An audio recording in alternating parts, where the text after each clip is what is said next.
صباح الخير أحبائي وأعزائي، مع قناتكم قناة الملكة والأمير، القناة التي تعشق جمهورها وأحبائها. الحقيقة النهاردة هنتكلم عن مواضيع عامة ومواضيع خاصة بالمسيحيين. المواضيع الخاصة أولا بالمسيحيين، وهي وقفة احتجاجية لأهل عزبة فرج الله بصملوط المنيا. المبادرة المصرية تقدم طلب وتطالب بسرعة بناء كنيسة أبو سيفين بعزبة فرج الله. قامت المبادرة المصرية بتقديم طلب لسرعة إعادة بناء كنيسة القديس يوسف وأبو سيفين بعزبة فرج الله، وقالت إن عدد الأهالي الأقباط بقرية عزبة فرج الله يصل إلى 800 أسرة، ومن حقهم أن يمارسوا شعائرهم الدينية دون عناء، وطلبت أيضا صدور قرار إعادة بناء الكنيسة. وكانوا أقباط عزبة فرج الله التابعة لمركز صملوط قاموا بالصلاة عندما لم يلقون أي استجابة يوم السبت الموافق يوم 22 يناير 2022، وظلوا يقولون في صلاتهم: كريا ليسون كريا ليسون كريا ليسون، يا صاحب القوات شغل يمينك اعمل معجزات. وكانوا عشرات الأقباط بعزبة فرج الله التابعة لمركز صملوط تظاهروا داخل مطرانية صملوط حتى يطالبون السيد الرئيس عبد الفتاح السيسي بمساعدتهم لبناء كنيسة بعد إزالة كنيستهم القديمة، كما طالبوا برفع صوتهم للمسؤولين حتى يتم الموافقة على طلبهم الرسمي الذين قدموه إلى أحد الجهة المختصة. وهتفوا الأقباط قائلين: يا يسوع يلا يلا ابن كنيسة فرج الله، يا سيدنا يلا يلا ابن كنيسة فرج الله، عايزين نصلي، عايزين كنيسة. كما قاموا برفع صور الرئيس عبد الفتاح السيسي وكتبوا على الصور: أبسط حقوقنا كنيسة لبيوتنا، وتعبانين من غير كنيسة وعايزين كنيسة في عزبة فرج الله. وكان تم تنفيذ قرار إزالة الكنيسة القديمة في يوليو الماضي عام 2021 بعد الحريق الذي التهمها في يوليو 2016، وكان لا توجد أي أسباب لهذا الحريق، ولكن هناك بعض الأقباط قالوا إن الحريق تم من قبل مجهولين. وبعد إزالتها قد قام نيافة الأنبا بفنتوس مطران صملوط بتقديم طلب رسمي حتى يتم إعادة بنائها، وإلى حتى الآن لم يوجد أي شيء. عندنا أخبار عامة بقى، أخبار يعني تكون كويسة وما تكونش كويسة، مش عارفين الحلو فين والصح فين. وبالنسبة الأول قبل ما ابتدي، الأخ اللي بيقول إن عيد الكريسماس ده بدعة وثنية وده عيد وثني، وبيتكلم على السيد المسيح بطريقة، واحد اسمه نبيل، بطريقة هزلية وبطريقة كلها سخورية وطريقة كلها قلة أدب. أرجوك لو سمحت، إحنا قناة مسيحية، ولو مش عاجباك ياريت تخرج بكل أدب وبكل احترام، إحنا بنحترمك. وأنا رديت عليك في التعليقات وقلت لك إن إحنا بنؤمن بأن السيد المسيح هو إلهنا وملكش صالح. إحنا بنعمل إيه؟ يسوع لا هو لا رجل حرب، ولا هو السبب في الحرب العالمية الأولى، ولا كل الكلام العبيط اللي أنت إنك يدل على إنك شخص جاهل زي حنان ترك بالظبط كده، لا تفقه أي شيء ولا عندك أي معلومة خالص سواء من أي أديان أخرى. المهم النهارده بيقول لك: بشرى سارة جدا من التموين للمواطنين وحدث هام في نهاية إبريل. يرى توقع المهندس إبراهيم خطاب رئيس شركة طنطا للزيوت والصابون، إحدى الشركات القابضة الغذائية التابعة لوزارة التموين والتجارة الداخلية، تراجع أسعار زيت الطعام بعد شهر 4 المقبل بنسبة تصل إلى 20%، لافتا إلى أن استمرار الزيادات في أسعار الزيت حتى إبريل المقبل لتبدأ في التراجع بعد ذلك. وأكد رئيس شركة طنطا للزيوت والصابون على وجود احتياطي استراتيجي من الزيت يكفي حتى يونيو المقبل، مشيرا لأن أسعار الزيوت بالشركة تكون مخفضة خلال شهر رمضان بنحو 4 إلى 5 جنيهات عن السوق الحر. وعن استعداد رمضان، أشار خطاب إلى أن الشركة قامت بالاستعداد من أجل تلبية المطلوب من الزيوت والصابون، ولافتا إلى أن تجهيز نحو أكثر من 1,000,000 صفيحة سمن رنة تزن الواحدة 700 جرام صافي سمن نباتي صافي بسعر 23 جنيه بتخفيضات 4 جنيه عن السعر الحر، وعبوات لتر 800 و900 و700 600 لتر بالزيت استعدادا لشهر رمضان. ولفت إلى تجهيز شنط رمضان، حيث من المستهدف طرح 30,000 شنطة رمضانية بتخفيضات 35% لافتا إلى بدء التوزيع والاستعداد بشكل كامل خلال شهر رجب المقبل. وأشار خطاب إلى أنه رغم ارتفاع الأسعار عالميا بالنسبة لسلع زيت الطعام، إلا أن وزارة التموين تقوم بشراء الزيت محليا وخارجيا لتكوين مخزون استراتيجي والعمل على ضبط الأسعار. وشدد على وجود احتياطي استراتيجي من الزيت التمويني يكفي 6 أشهر، وأنه يتوفر لدى الشركة مخزون استراتيجي بيقدر نحو 21,000 طن زيت. المهم، في خبر آخر وهو برضو بيخص الكلام دوت، بيقول لك رسميا بقرار وزاري سعر رغيف العيش الجديد وحصة الفرد ببطاقة التموين. رسميا بقرار وزاري سعر رغيف العيش الجديد وحصة الفرد ببطاقة التموين، قانون التموين الجديد من المواطنين أصبحوا يتكدسون داخل مختلف أنحاء الشارع المصري نتيجة عدم اكتراث بعض الأسر بتنظيم النسل، حيث أنه يجب على الآباء أن ينجبوا الأبناء الذي في مقدرهم أن يصرفوا عليهم وفي استطاعتهم أن يوفروا لهم كافة الاحتياجات الخاصة بهم من تعليم ومسكن ومشرب ومأكل. وهذا ما لفت إليه السيد الرئيس عبد الفتاح السيسي رئيس الجمهورية الإنذار له، كون هذا الأمر أصبح خارج عن السيطرة، وبالطبع تعاني الميزانية العامة للدولة. لذلك أعطى سيادته تعليمات تفيد بتغيير بعض بنود البطاقات التموينية، وهذا محور حديثنا معكم اليوم، وتعديلات قانون التموين الجديد 2022.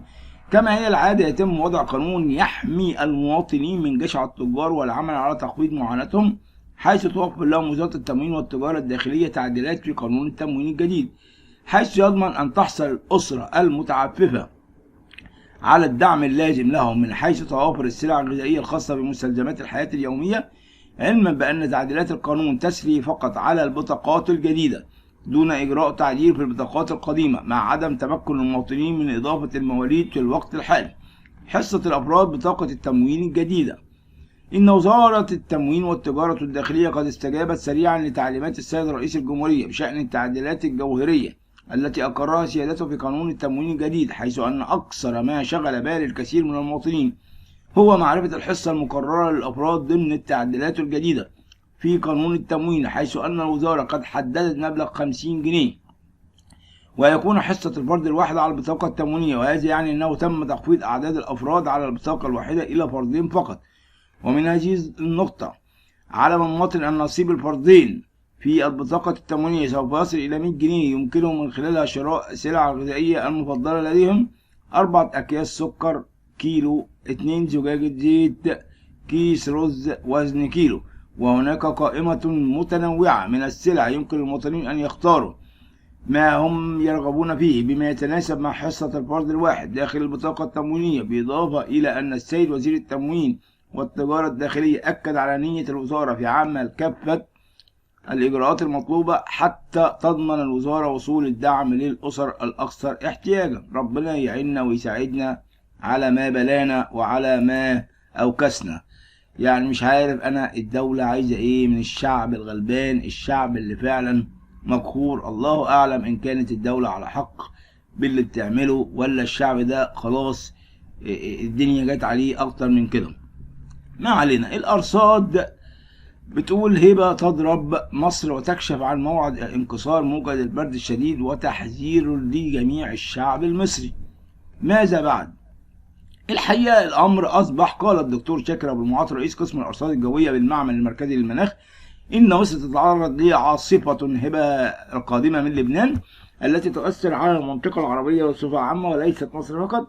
وأضاف أبو المعاطي في مداخلته الهاتفية أن عبر فضائية الحدث اليوم أمس أن هناك انخفاضا كبيرا محدد بدرجات الحرارة، مشيرا إلى أن درجات الحرارة انخفضت من 3 إلى 4 درجات مئوية، مؤكدا أن هناك موجات صقيع في فترات الليل والصباح الباكر، كما أن حبات البرد ستكون متواجدة على المزروعات.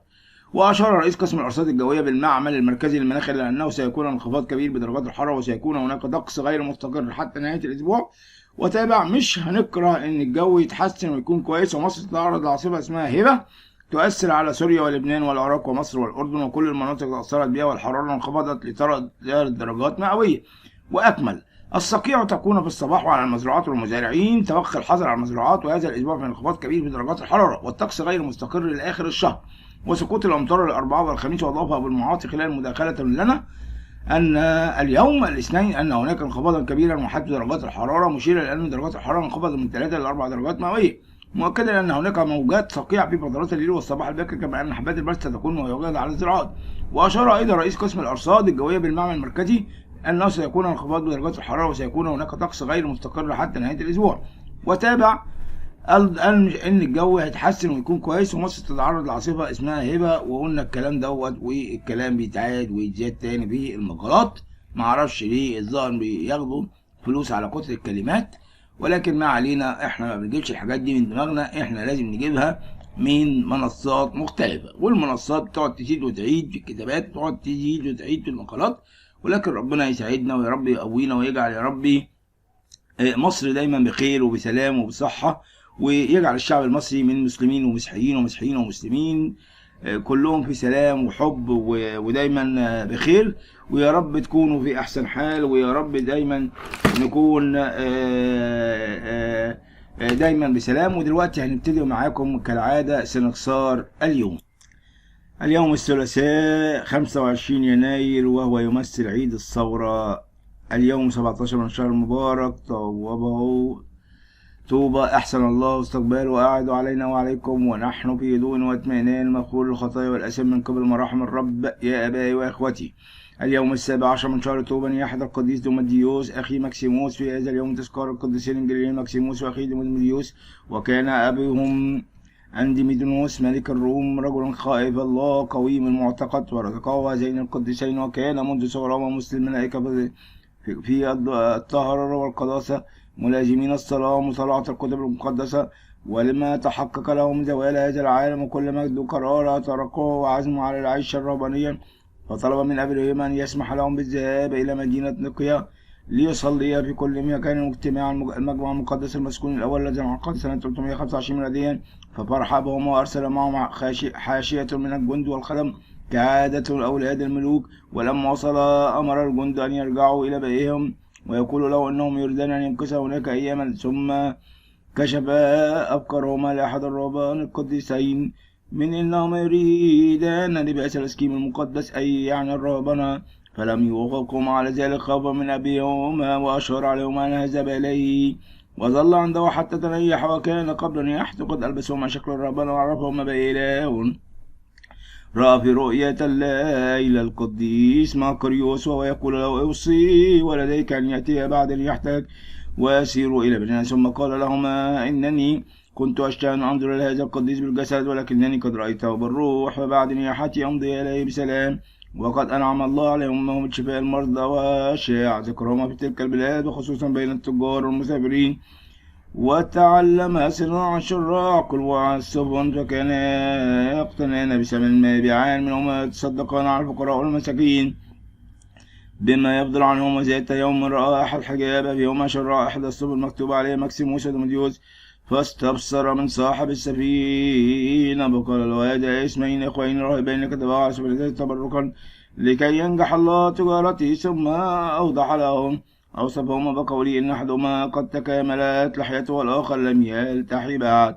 فعرفهما الحاجب، وأخذ الرجل وأحضره أمام الملك. ولما تحقق من الأمر أرسل إليهما والدتهما والأمير أختهما، فلما تقابلت القلطسين عرفتهما بهم كثيرا، ورغبتهما أن يعود معهما، فلم يقبلا طيب قلب والدتهما وأختهما. وبعد ذلك بقليل تنيح بطريرك الرومية فتذكروا القديس ماكسيموس ليقيموا بدلا عنه، ففرح والده بذلك. ولما وصل هذا الخبر إلى القديس ماكسيموس وأخيه تذكر وصيتيه أبيهما الأنبا غابيوس، وغير الاثنين سكرهما وقصد طريق البحر الأبيض. وكان إذا عطش يبدل الله لهما الماء المالح بماء عذبا متعبا كثيرا من السير، حتى دمت رجلهما فنام على الجبل وقد أعياهما التعب. فأرسل الله لهم قوة حملتهما إلى برية الإسقيط، حيث القديس مكاريوس عرفا أنهم يريدان السكن عنده. ولما أراهما من جوان التنعم ظن أنهم لا يستطيعون الإقامة في البرية لشصف العيشة،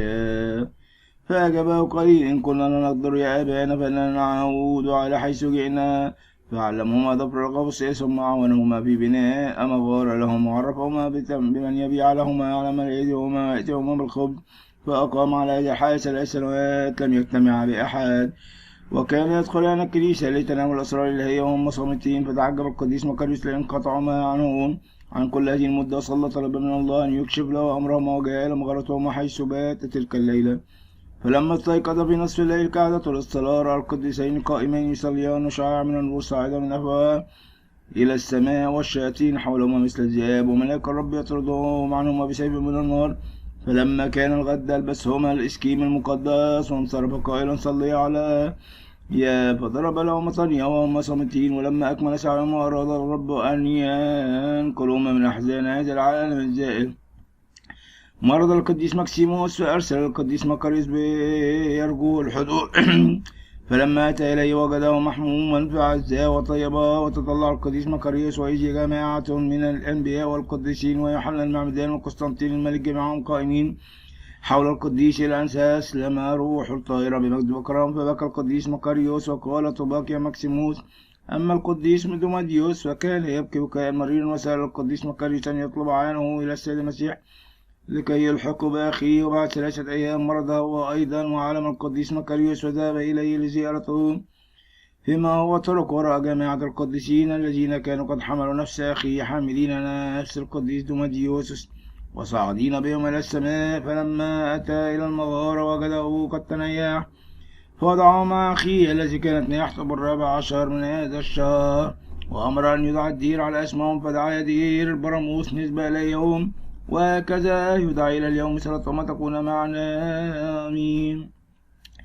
وفي مثل هذا اليوم نياحة القديس الأنبا يوساب الأباح أسقف جرجا. في مثل هذا اليوم سنة 1826 ميلاديا تنيح الأنبا العالم الجديد الأنبا يوساب أسقف جرجا وأخميم المعروف بالأباح، وقد ولد ببلدة النخيل من أبوين غنيين محبين للفقراء. ولما بلغ من العمر 25 عاما أراد أن والده أن يزوجها فلم يقبل، ولميل للحياة الربانية قصد عزبة الدير القديس أنطونيوس ببلدة بوش، وأقام هناك مدة ظهر فيها تواضعه وتقواه، والأمر الذي جعل رئيس الدير يوافق على إرساله إلى الدير. ولما وصل استقبله الرهبان فرحين نظرا لما سمعوا عنه الفضيلة التي حل بها، وعن كثرة بحثه وتأملاته في الأسوار المقدسة. وبعد قليل ألبسوه ثياب الرهبنة. ولما وصل خبره للأب البطريرك الأنبا يوحنا السابع بعد 100 استدعاه وأوقاه لديه، وإذ تحقق ما كان يسمع عنه من التقوى والتعلم والعلم دعا الآباء والأساقفة تشاور معهم على إقامته أسقفا على كرسي جرجا. أما هو فاعتذر عن قبول هذا المنصب لكثرة أعبائه فرسموه رغما عنه. ولما وصل إلى مقر كرسي وجد شعبه وقد اختلط به الهراطقة، فسعيا في لم شمله وبنى له كنيسة واجتهد بتعليمه ورد الضالين وهدايا كثيرة من الهراطقة، ووضع عدة مقالات عن تجسد السيد المسيح، وفسر كثيرا من المعضلات الدينية والآيات الكتابية، وحث شعبه على إبطال العادات المستهنجة التي كانت تجرى أثناء صلاة الكنيسة وخارجها، كما أفلح في إبطال المشاجرات والمخاصمات التي كانت تحدث من المعاندين الحق.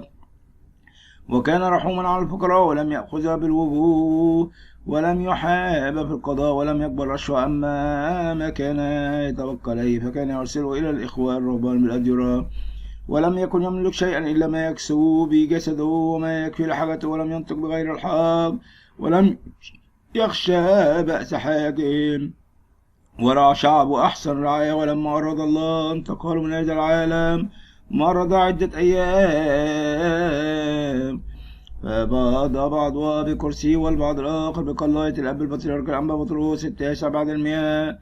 ثم توجه إلى ديره بالبرية ففرح به الرهبان، وهناك انتهت حياته المباركة، وأسلم روح الطائرة بين يد الآب يد الرب الذي أحبه. وكانت مدة حياته 91 سنة، منها 25 قبل الرهبنة، 31 بالدير، و35 بالكرسي الأسقفية. والمجد لله دائما آمين. والمجد لله دائما هللويا. لا تنسوا اشتراككم بقناة الملك والأمير. شكرا لكم.